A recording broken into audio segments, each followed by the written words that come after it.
Don't panic. Oh man, what a week. So yeah, yeah. It's been kind of a wild week. Had had so much like kind of medical related stuff last week between my wife's upcoming surgery and I had to go in for a sleep study.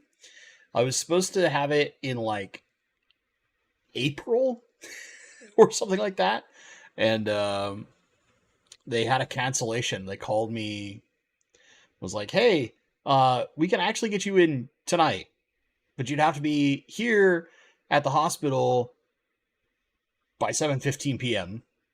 I was like, "Well, that's a heck of a thing." So I basically did a bad scramble during the night that I usually film for my weekly videos, and got all my stuff together. I was home for a grand total of like 35 minutes between getting home from work and doing some stuff, and then immediately left to go do the sleep study. Which, if anyone's ever done a sleep study before in a hospital, rather than like the little device, we tried doing the little wrist device, and that thing drove me crazy.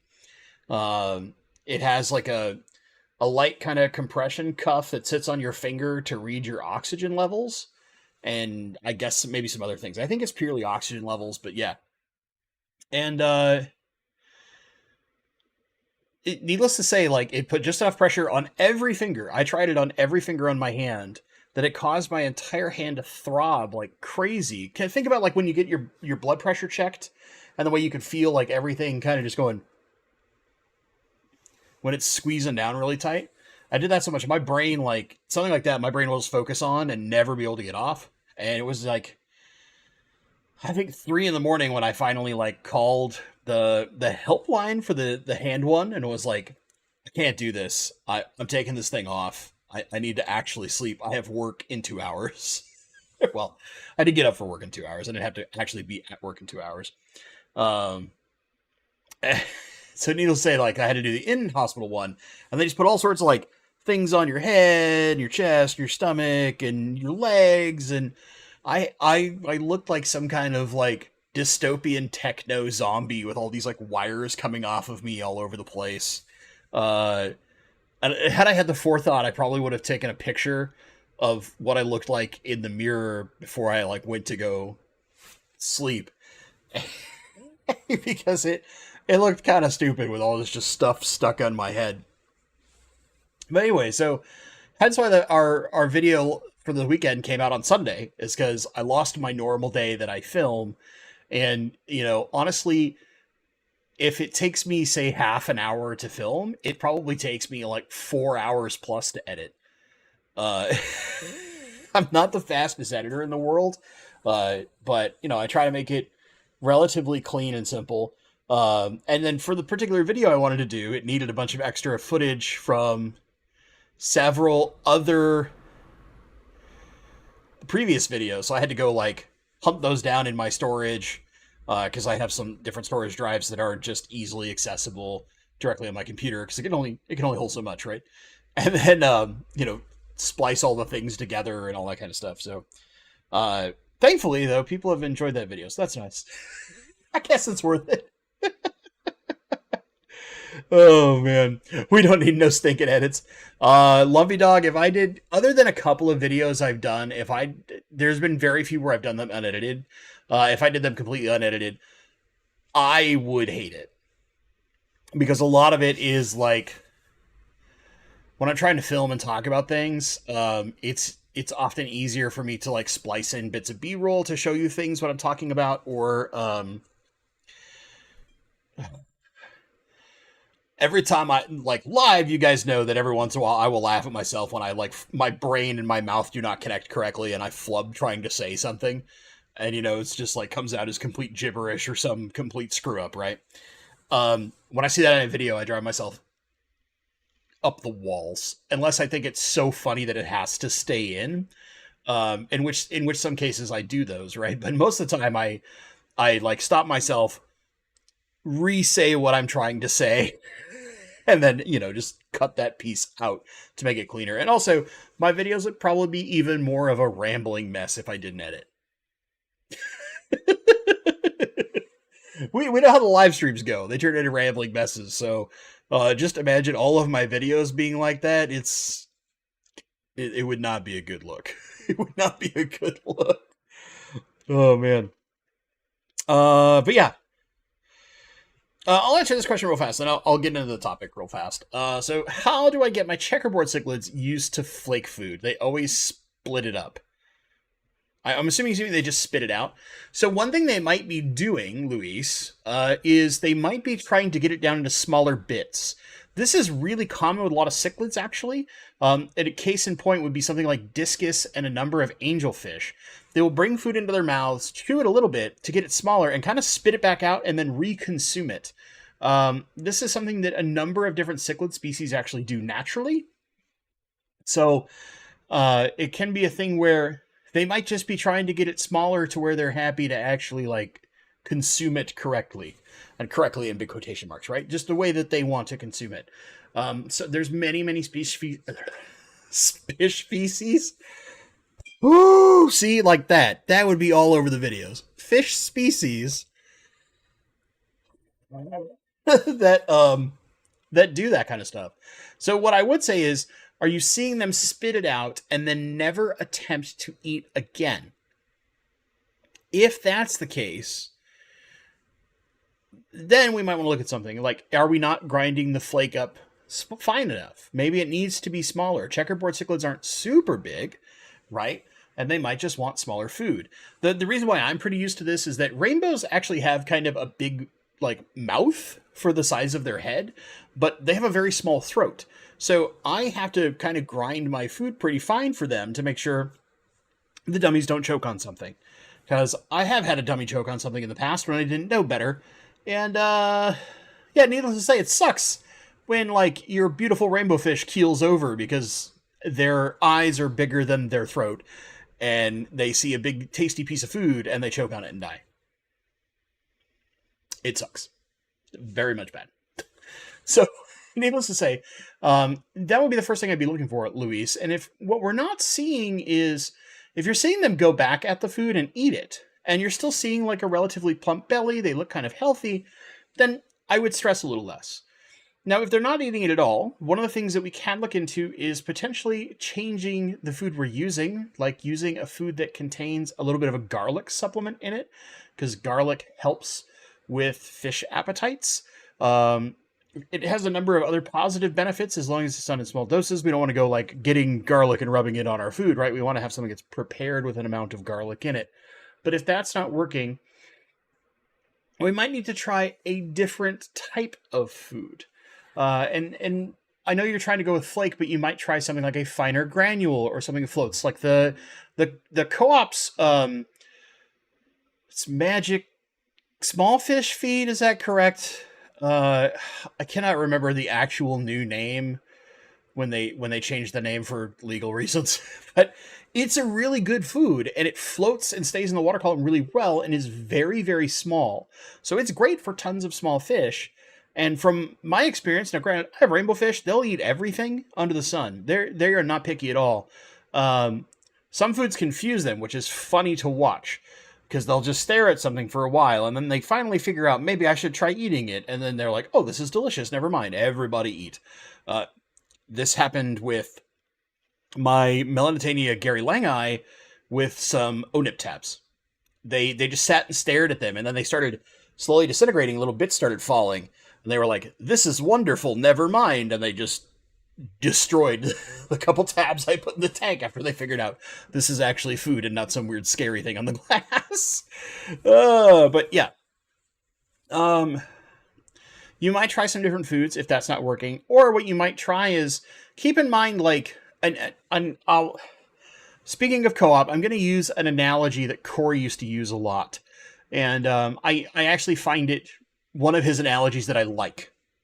Which is to say that if we're giving our fish, if we're seeing them not eat what we want to be like our standard food, if that makes sense, and we start giving them like fancier foods, maybe it's frozen foods or bloodworms or something like that, it's kind of like you're offering your fish at first the very healthy food option. And then they're kind of like it's like small kids, and they're like, no, I don't want to eat the healthy thing, Dad. And they're like, okay, well, I guess I'll give you a candy bar, right? Because at least you'll eat the dang candy bar or ice cream or potato chips. Pick your like bad junk food, right, of choice here. And of course they're going to eat the junk food. But then when you try to get them back to the healthy food, they're going to be like, well, no, if I just say no, you'll give me the junk food again, right? So sometimes what we have to do is fast them for a few days, not feed them at all for like 2-3 days, and then put a little bit of that food in the tank. And what you might find is if they're being finicky about particular foods, if they start to get to a point of where they're not eating enough and they get hungry, they might eat it a little more. But I want to focus on that. Keep in mind, look at how they're eating. And if they are consuming it after they spit it back out, then they're probably just trying to grind it a little finer. And I wouldn't stress too much because a lot of cichlids do that. But if they're not eating at all, then that's when I would take a couple alternative approaches, whether that's trying a slightly different food, maybe garlic enhanced of some form, or fasting them for a few days and then offering them that same food. Maybe they'll be more interested. Another way that you could, one final thing that you could try is your delivery method. And this might sound crazy. I'm fine if it does. But normally when we have a flake, right, we're going above the water and we're sprinkling on top. Take your bit of flake, take your entire hand in the tank. Get it in the water flow, wherever your water flow is, so it'll disperse nicely. And start breaking it up in the water flow. It might be that, depending on the flake food you're using, there might be a consistency until it gets saturated with water enough that is a little too crunchy or just feels weird to them, right? Think of any person who, like, I'm a person who's like this. Certain foods with their textures, I can't eat them. One of the biggest examples I would give you is, like, I don't eat eggs, which is great right now because eggs are like $10,000 a piece, which is ridiculous. But, like, for some reason, the texture of eggs just drives me crazy and I can't eat them. I can eat them in like baked goods and all that kind of stuff. You use eggs making a bread.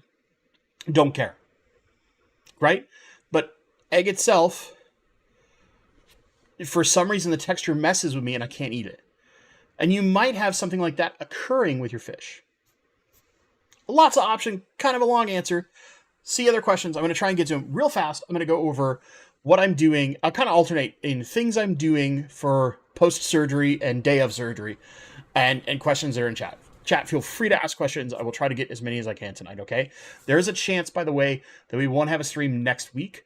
It's right after my wife's surgery. It's within the first week or two is where she's going to need the most help. So there's a high likelihood that the next week or two, there will be no stream. But I'll let you guys know via the community tab, okay?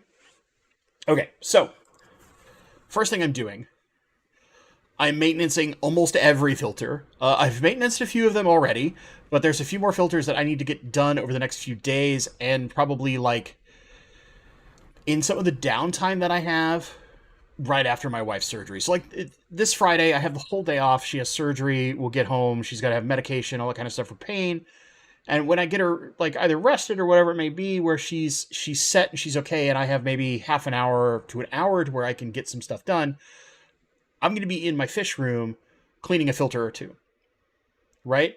And basically what I'm doing is I'm trying to separate my time because there's other prep work that we're doing, making sure that she has everything she needs because she's going to effectively be without hands for at least 2 weeks. She will have minimal use of her hands soon. But there's definitely the first few days where she basically cannot use them at all. So when it comes to things like eating or bathroom things, I'm trying not to go that route. But we have to mention this because somebody left a comment, and if I don't mention it, some other person will leave a comment. I'm her hands. So yeah, this is called real love. When you're willing to do that for your partner, that's real love. Just putting that out there. Anyway, I'm a humble brag about how much I love my wife.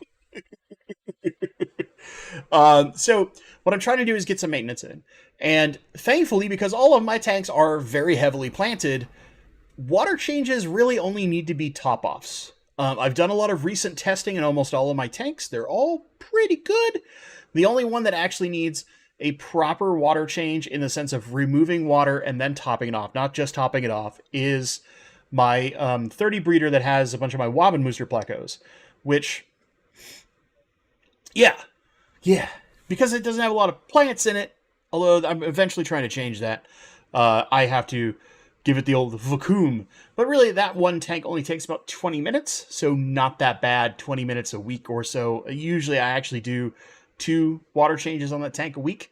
But yeah, it's about every 3.5 to 4 days, roughly. Depends on how busy I am, whether it stretches sometimes occasionally to 5. Most of the time, it's about 3 or 4 days I do a water change on it. So that's the easy part. Now, feeding, that's easy. That's walking around the house is like 10 minutes, doing that daily. I do have a fast day once a week, so, not so hard, right? The last thing that matters is like other simple maintenance. So like most of the plants I have in most of my tanks right now, I'm not going to go and trim them or anything crazy. Because even if they're overgrown, I don't care. I actually need all that plant matter to help me for a period of time. Be my like backup nitrate and other various chemicals absorbers while I'm going to have limited time to do maintenance, right? I already didn't necessarily have a ton of time, but I will have even less now. So I kind of need the plants to do a little extra work for me because I won't have as much time to pay as much attention and or do like more in-depth water change routines, which I do have a kind of crazy routine now for most of my planted tanks. But yeah, I'm basically going to use them as a crutch. Plants are your best friend. Use them. They help so much. So, let me get a question, and I'll go back to a couple other things that I'm doing. Sickness and health, my guy? Absolutely. Yeah, if you... Okay, this is going to go a little off topic while I find a question, because there was a question we skipped for a little bit from MNC, and there's one other, I think, from... I think it was Robert. I got to scroll up. There it is. Robert. Yeah. Just to make sure I didn't miss something else. But, so I have kind of a, like, one might argue psychotic philosophy on marriage. You ready for this? When I was younger, in like my 20s, I remember I was hanging out a lot with this gal that I worked with, and we had a lot of very similar interests. And we had at one point talked about how we viewed marriage. We were not dating. I want to be very clear here. we were friends. That's about it. And we had a similar like psychotic view, which I thought was weird, which is that if we're going to go through all of the trouble, and by that you can look at it however you want, whether that is legally speaking, doing the paperwork and the ceremony and the pomp and the circumstance. We didn't necessarily do all the ceremony part in my particular marriage with my wife, but we want to eventually. But you could look at it as the potential of the problems if something doesn't go right and you go through a divorce, but more that like if you're going to go through all that stuff, then you damn sure better be ready to handle all of the good and especially all of the bad. And all of bad doesn't mean that like you're in a horrible relationship, because if one partner or the other is abusive, that's not good, right? Obviously. But as an example, like when I've been laid off, my wife has been an amazing emotional support. Even though it's terrifying, right? Getting a layoff is like one of the worst things in the world, especially if you're the sole income. It is terrifying and stressful. But being the emotional support that is there to help, to inspire, to kind of continually be a cheerleader, that's the kind of thing I'm talking about. When my wife and I were dating and her accident occurred that caused her disability, I was at every doctor's appointment. And to this day, with rare exception, I am at almost every doctor's appointment she goes to.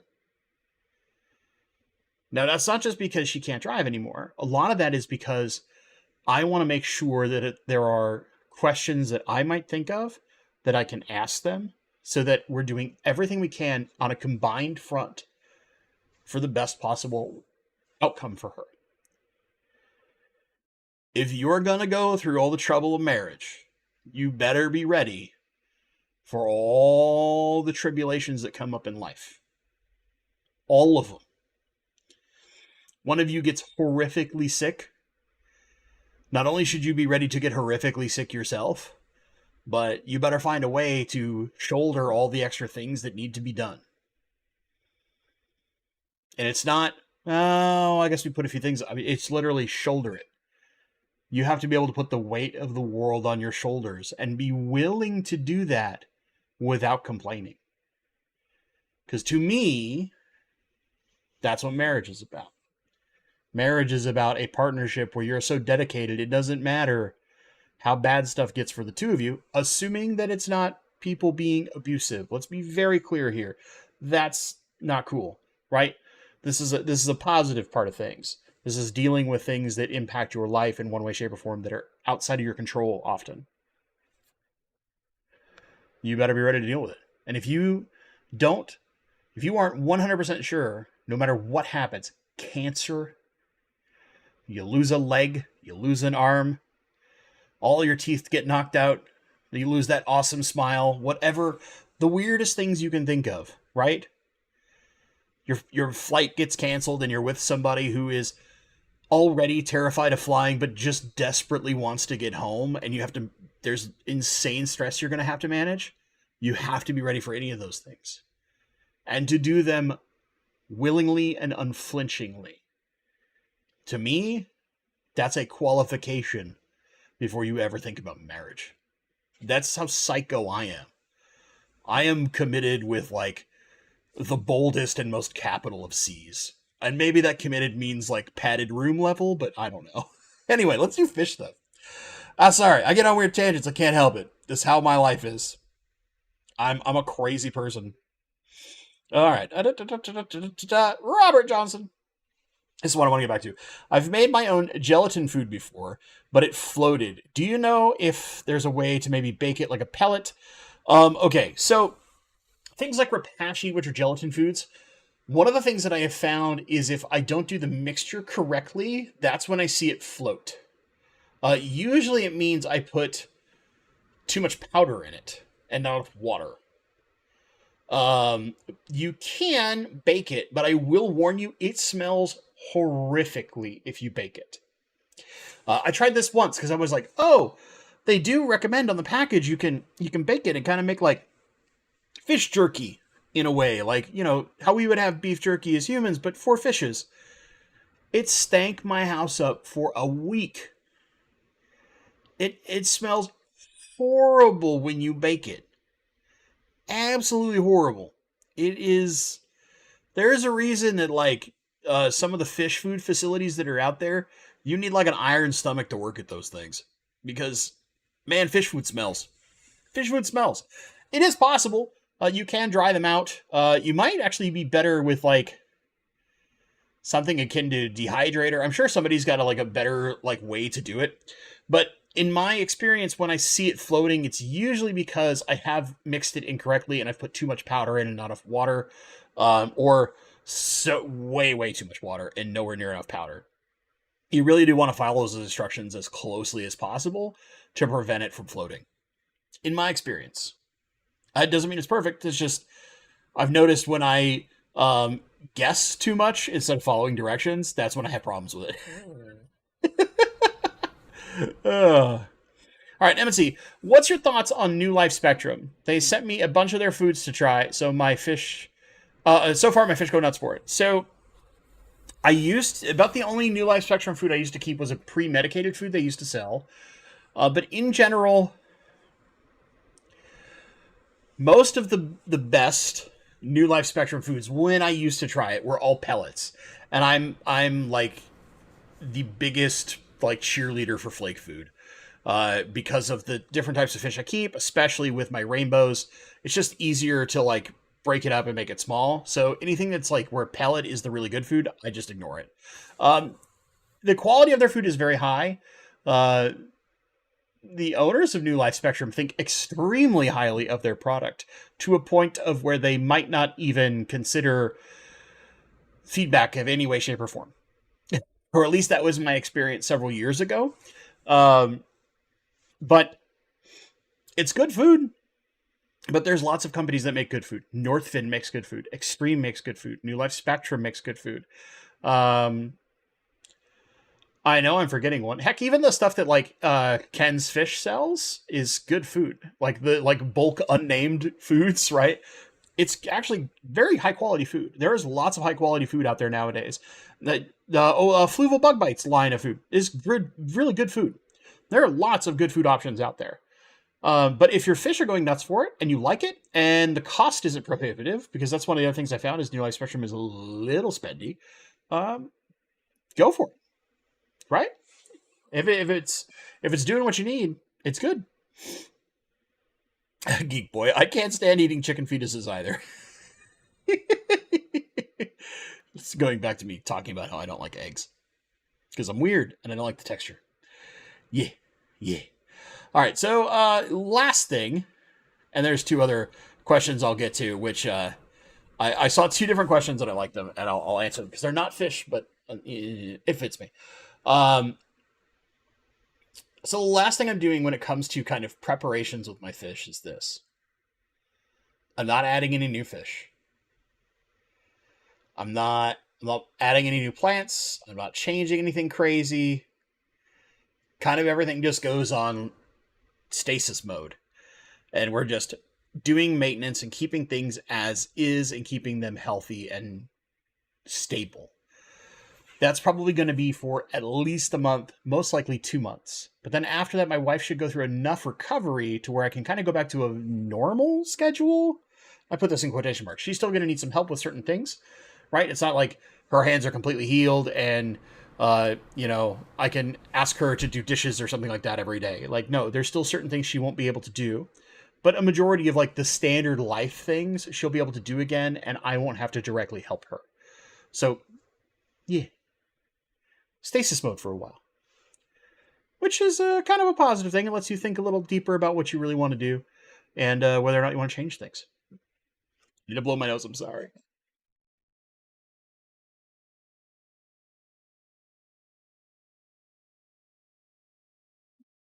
'Tis the season. All right. Now, I'm going to combine these questions. Zen Ginger, what's your favorite Nintendo game? Geek Boy, what's your favorite Atari 2600 game? Okay. I'm going to combine these. One question. Because otherwise I would be like, well, I need you to specify which era of Nintendo, because that would matter to me. My favorite Atari 2600 game was actually the incredibly hard and pain in the butt Empire Strikes Back game. And I don't know that I ever beat more than like the first two levels on that, now that I think back to it as a kid. But I just loved the snow speeder level. And even though I was bad at it, I loved it. And I would play it over and over and over again. Nintendo. I'm assuming you mean the original NES, Nintendo Entertainment System, the 8-bit console. In which case, one might assume that someone would say a true classic like Zelda or Metroid. Maybe even Final Fantasy, because as we know, 3 of my dogs are named for Final Fantasy characters, and I'm a big Final Fantasy fan. I had a Final Fantasy poster behind me for years. But no. My favorite NES game is actually a game that a lot of people hate. And I say hate with a big capital H on that one, because a lot of people do not like this game. My favorite game is Castlevania II Simon's Quest. I played that game so much as a kid. So much. It is one of my favorite games of all time, and a lot of it is because it has the like platforming and things that I like about Castlevania, but it is an RPG, and I love RPG games. It's one of the few Nintendo games I still own a physical copy of to this day. I have not played that game in like 15 years, but I still own a copy of it because it is something that is very cherished from my childhood. And it's my original one from when I was a kid. So it probably means I need to change the battery on the chipboard at this point, but that's neither here nor there. We can go deeper. If we need to go up the generations of Nintendo fanboyism, I can. because I have some stories for you. Let me tell you. I have done some weird stuff. There used to be a program, as I'm scrolling down to find fish questions. There used to be a program when I was a kid, because I grew up near, fairly close to Nintendo's United States headquarters, which was in Redmond, Washington. And it's still there. It's just less buildings than it used to be. At one point, it was many, many buildings. They used to have this program where parents could sign their kids up to come in for a few days during a week and play video games. And they would be fed dinner and be given snacks. And then at the end of the time, they would give you a list as a kid, and you got to pick one thing off the list, and most of it was like Nintendo brand video games. So you would get a free video game after a couple days of playing video games. But the entire time, they would have a couple people in this little like lab with clipboards, and they would come around after each game and ask you questions. They would be watching, kind of walking around, watching how the kids played and taking notes. It was game testing at super early stages, using child labor basically, but like very smartly getting in their target audience. And it was a cool thing. Give the parents a night out. Kids come in, they play some video games, they get to try stuff that's not even released yet. That was like the really cool thing, is like you're gonna get to play Nintendo games that aren't even out yet. I can remember most of the time this was during Super Nintendo, and I can remember going in and playing Star Fox 6 months before it ever came out. And I played Harvest Moon, Earthbound, the Bazooka, if you guys remember that, the Super Scope 6. I got to play with that several months before it ever came out. And it's one of the things that, like, as a kid, I was a huge Nintendo nerd. I love Nintendo. All the kids on my street played Nintendo, right? And obviously I'm like turned into a gamer and ended up making games and software parts of my career, things like that. But this is like one thing that stood out in my head so much. It was like, deep down, I realized this later in life, deep down, I had started my career in testing when I was like 8 and 10 years old. Kind of silly, right? All right, let's get back to fish questions. JJ Aquatic, what is a good resource for aquatic plant identification? See, that's the tough part. A lot of the best resources that are out there are things like the Barr Report, which is BARR. That's Tom Barr. I'll put a link in chat. And this is like an old school forum, but there's still a lot of active people here. And they will still kind of regularly help people identify plants if they don't know them. But if you can... I see a snide question in chat, but it's great. I've seen a number of people that are still pretty active there. There's still a few other like plant forums that are pretty great, but that would be where I would start. There are lots of good resources out there. Google Lens occasionally is fairly helpful, but not that often in identifying exact species. Where Barr Report's going to have like crazy knowledge that can help you out, as long as you got like a picture usually. Leo's Aquarium and Reptiles. Is Twin Star Lights good? Don't know if I asked you before, but I did my bad.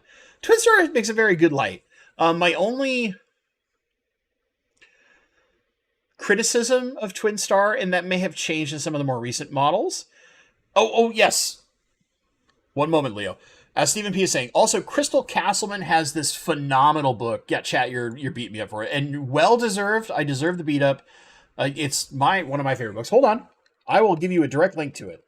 I am lucky in that I have a book that was sent to me direct by Crystal Castleman from Germany during the dark times of COVID. That's what I'm looking for. I looked up aquarium plants without putting Crystal Castleman, and it was like, you mean all these plastic fake plants, right? No. I want the book. This is the plant Bible. Okay? If you really want to get deep on plants, you should own this. Period. And I'll have to do this part so the FTC doesn't get mad at me because Trump's going crazy lately. There's a link directly to it. It's just called Aquarium Plants by Crystal Castleman. She's one of like the best plant psychos in the world. She's a wonderful, wonderful lady. She's traveled all over the world identifying and collecting plants. She works with a specific botanical museum, effectively speaking, in Germany and all this stuff. This is literally the Bible. This is the plant Bible. Use this thing. This is better than almost anything else. But if you can't identify it from this book, then go to places like the Bar Report. There's planettank.net, blah, blah, blah, blah, blah. And yeah, there are things like you can try to contact her. I have heard that she will sign copies. Neo Veritas kind of doing that. But like, I got kind of lucky in that she came to our club and gave a wonderful talk. And then afterward, during the dark times of the pandemic, she offered to send books, because she didn't have very many available at the time, to our club members. There are newer versions. I'm sorry. I know, like, I might have grabbed a bad link. My apologies. There is I could have swore there's one that's not that expensive. It might be a slightly newer one. Let me go back and check real fast. Because the actual hardcover book, the last time I remember, was something like $100 after shipping and everything. I'm surprised that that's not... Shoot me an email, bentley.pasco@gmail.com. Because she does have a website. Actually, I'll try and find the website real fast. Then I'll get to... I'll get to poor Leo's thing. There we go. That should be it. Come on. I'm going to have to make Stephen P. a mod or something. Oh, let's put this in the English. I don't speak German. Sorry. I love you, Crystal, but I don't read German. Does she have... I could have swore she had a way to... Yeah. Okay. So you can get it through her website, which is 70 euros. And there is a way to get it shipped to the United States. Go back over here. There we go. It's because I'm a Cowboys fan. It's true. You deserve extra misery just because you're a Cowboys fan. I need to fix a problem here. Whoop. Bonk.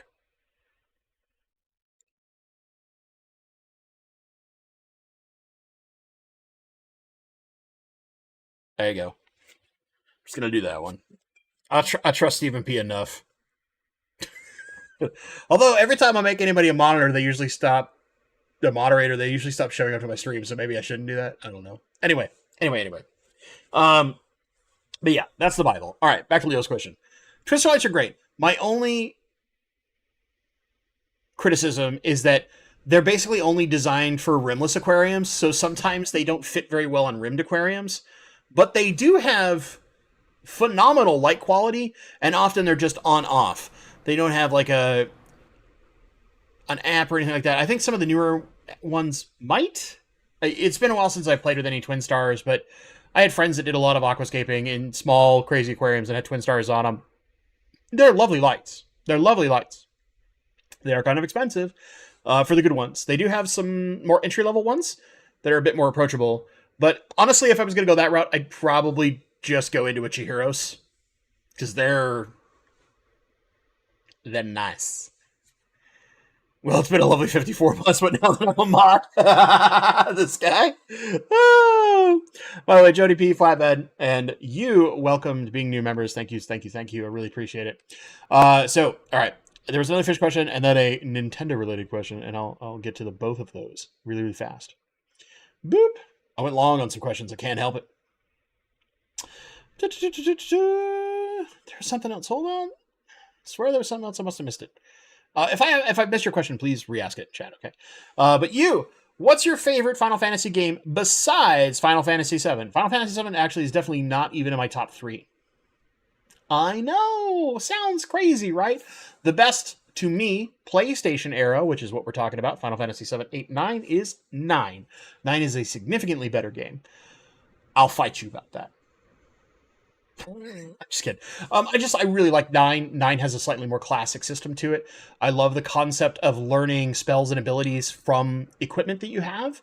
And there's several things in the actual story itself and the characters that I really, really like when compared to, say, something like 7.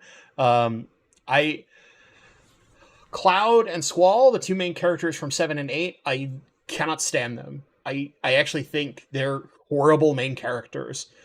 But I'm very spoiled. You see, I played a lot of Final Fantasy during the Super Nintendo era, where I had wonderful main characters like the entire cast of Final Fantasy VI, which I don't care who you are, that is the best Final Fantasy ever created, and if you say otherwise, you're just wrong.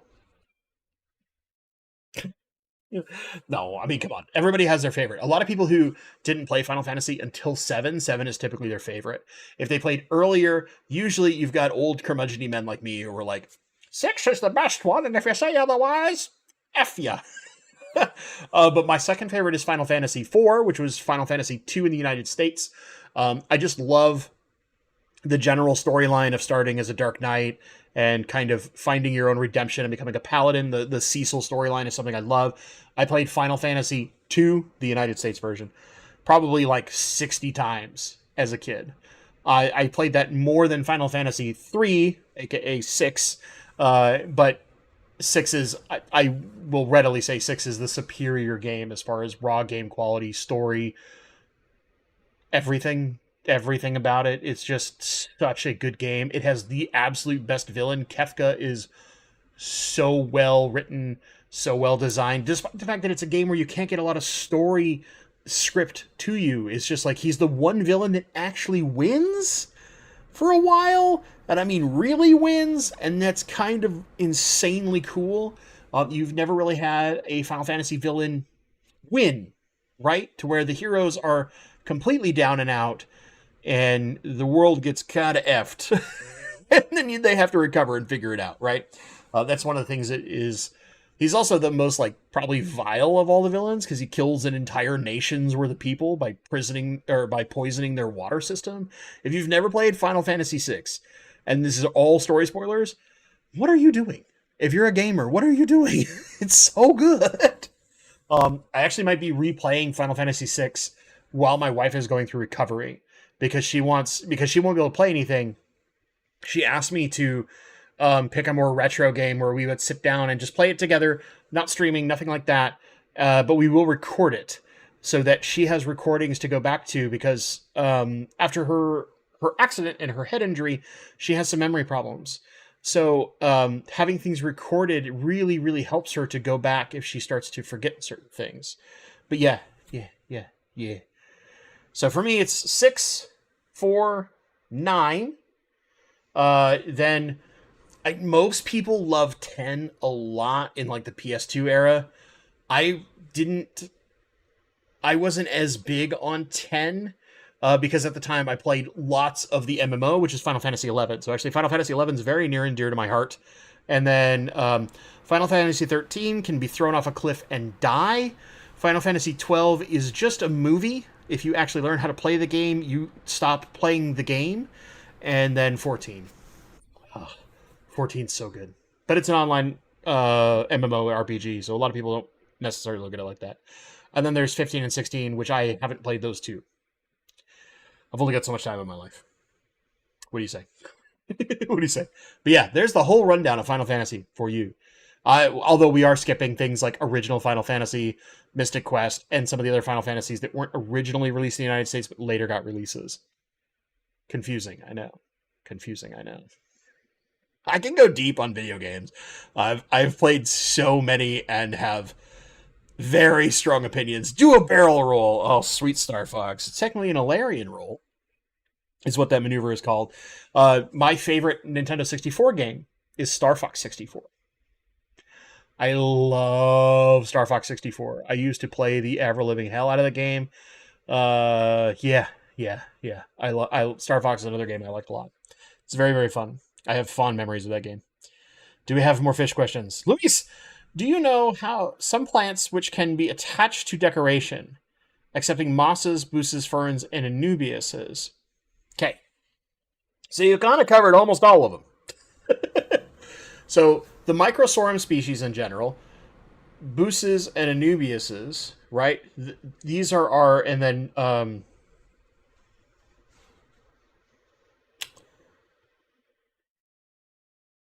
the African fern, Bentley. You have a bunch of it in a tank.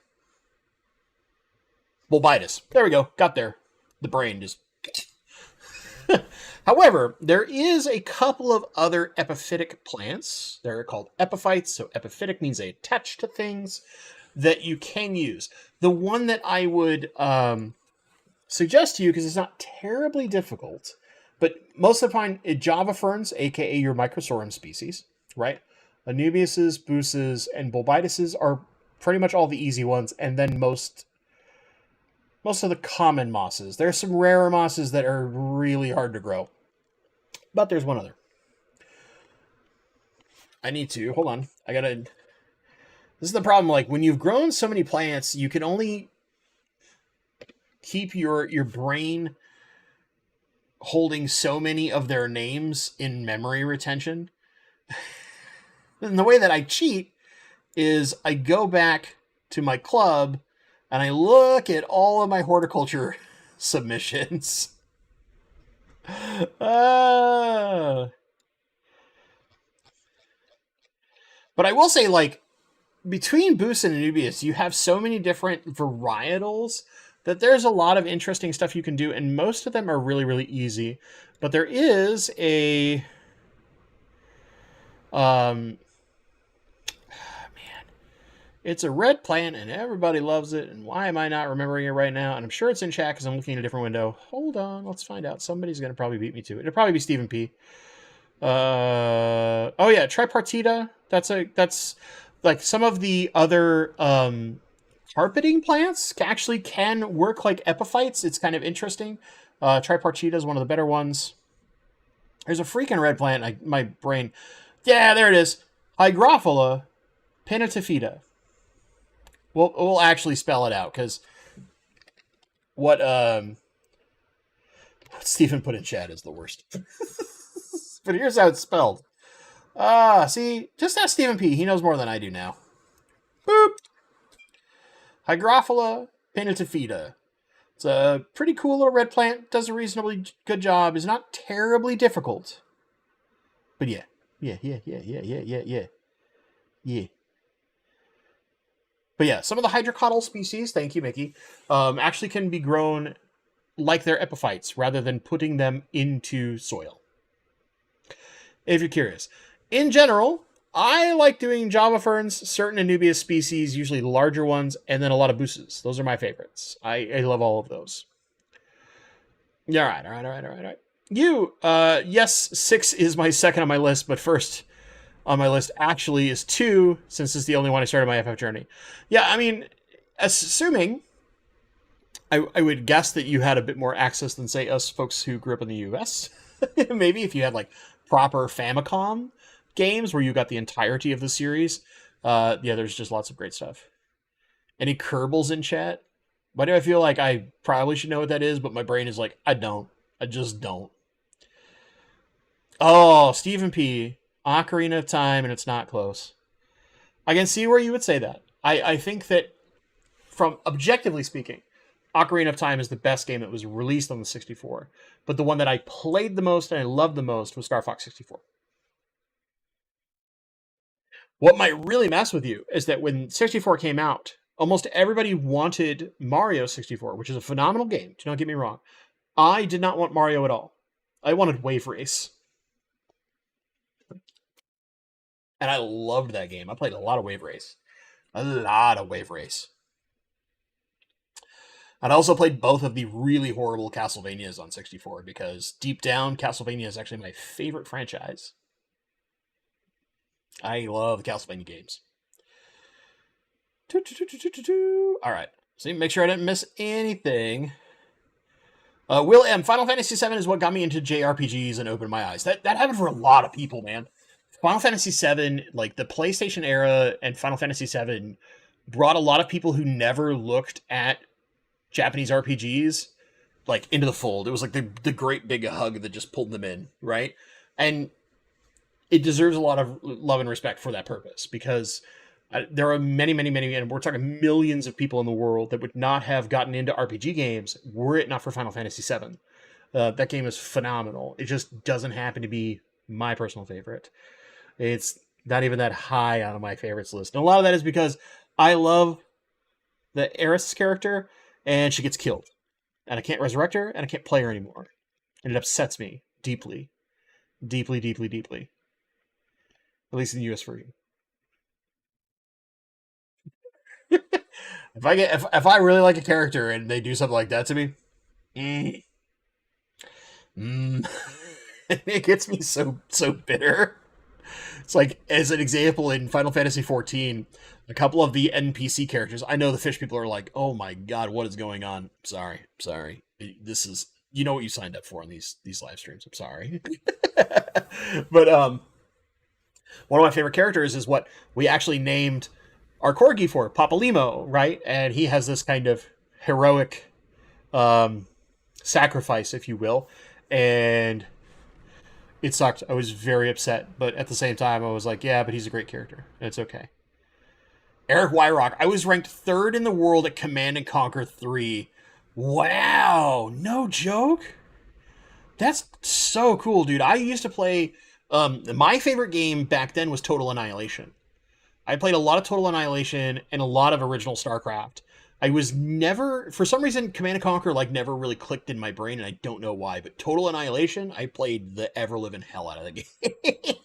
Me and my buddy Chris, growing up, we would play hours and hours and hours of Total Annihilation and Neverwinter Nights. Those were our 2 PC games of choice, and then Atomic Bomberman. That was our like casual game to wind down on. Oh man. Stephen Atkinson, can you use Red Sea NO3PO4-X in a freshwater aquarium for diatom allergy control? Let me remind myself, because my brain is trying to remember exactly. Hold on. Wait. Don't do this to him. Google, be useful.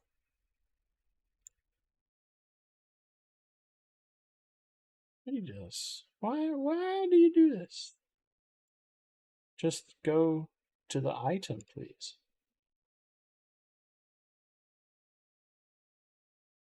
Yeah, here, this one. There we go. We did it!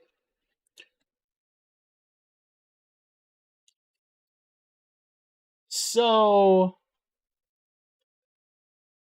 I think, here's the thing. A lot of your like nitrate and phosphate controllers, because this is just the liquid version of that. Had to remind myself because the brain is only so functional. A lot of those are very temporary fixes and often can be a struggle to get a long-term solution. Usually, when I'm dealing with something like that, what I like to use is some of the, depending on my filter I'm using, this is the big one, Stephen, is the nitrate or phosphate absorbing pads.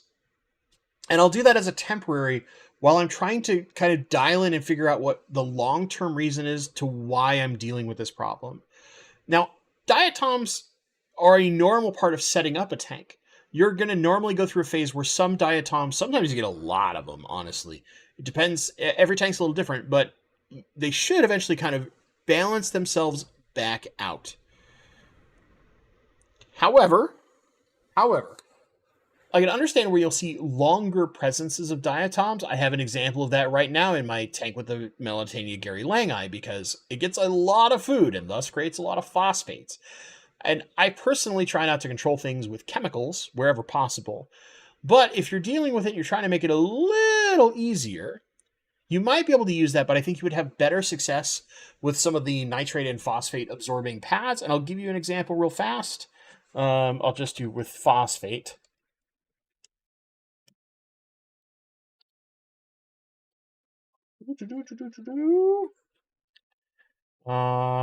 There's a number of different companies that make them, but my typical favorites are the ones that are made by Aquarium. Here's a quick link. Let me make sure this does the thing and the stuff. Okay, there we go.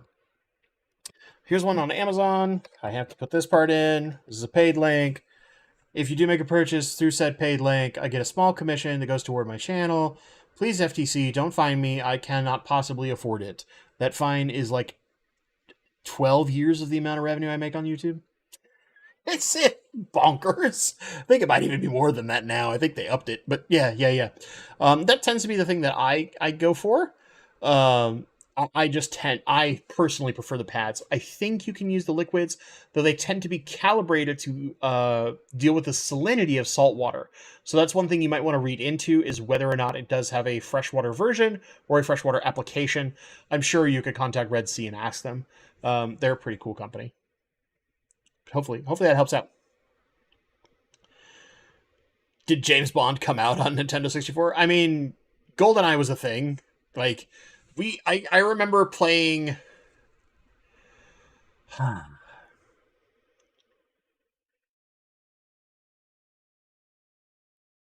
see my wife in chat, and I see a thing. See a thing. We'll get to it in a minute,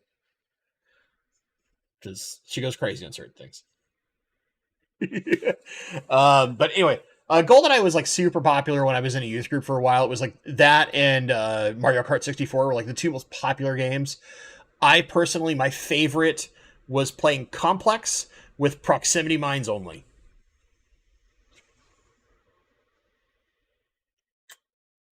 I loved that game mode. It was a custom game mode that me and my friends used to play, and loved it, loved it, loved it. But yeah, yeah. Alec, will Hygrophila pitidifida prosper in hard water? It depends on how hard. I don't know if it's going to go in like something that's got extremely high TDS, but I've seen it in like 7.8 pH with about 300 TDS in the past. So it depends on how hard your water is. Maybe? Might be worth a shot. If you can find somebody who grows it locally in water that is pretty similar to yours, you'll have a better chance. Right? The age-old advice. So my wife, who joined chat late, as she likes to do, says, sorry for coming late. Thank you all for being so understanding about our surgeries. And you said, Ocarina.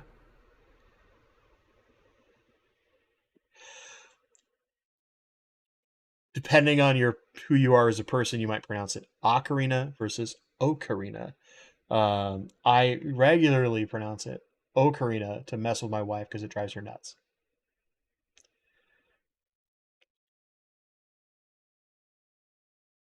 Deep down, I was raised an internet troll. What do you do? I spent too much time on the internet playing video games. It's just how things are. Leo's a big fan of the GoldenEye on 64. Hey, man, you throw hands. That's you. I got you. Oh, Robert Johnson. I still play Brood War from time to time. Dude, me and my friends used to get together regularly to play against the insane AIs, which is a kind of a like optional pack you could go find, where it was 3 players on 2 AIs or 2 players on 1 AI, and they're cranked up to the absolute gills. And you start with basically infinite resources, and you just have to survive. It is absolutely brutal, but it really gets you fast at quickly figuring out your build trains. Man, so much fun. There was a game, like, I was never competitively good at that game, but I loved playing with my friends. Leo's, I also loved the Donkey Kong games and Yoshi's World. My wife is a huge fan of Donkey Kong Country. Huge fan of Donkey Kong Country. Ah, there's my wife, still in chat nonetheless.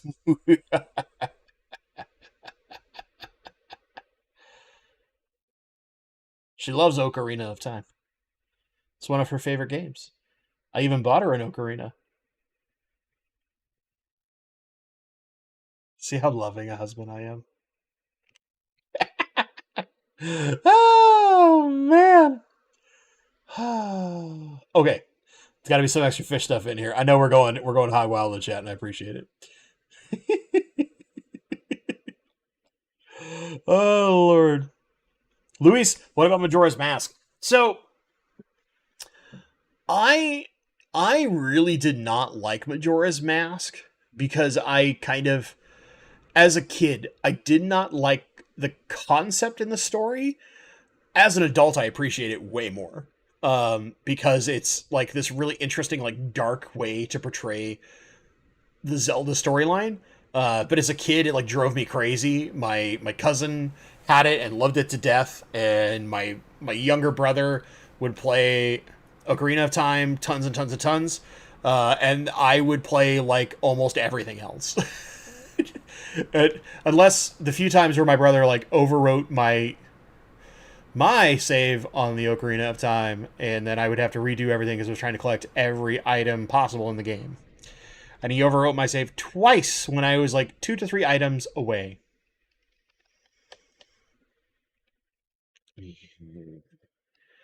But I love my brother. I swear. I swear. No, I do. I love my brother. Oh, man. But yeah, okay.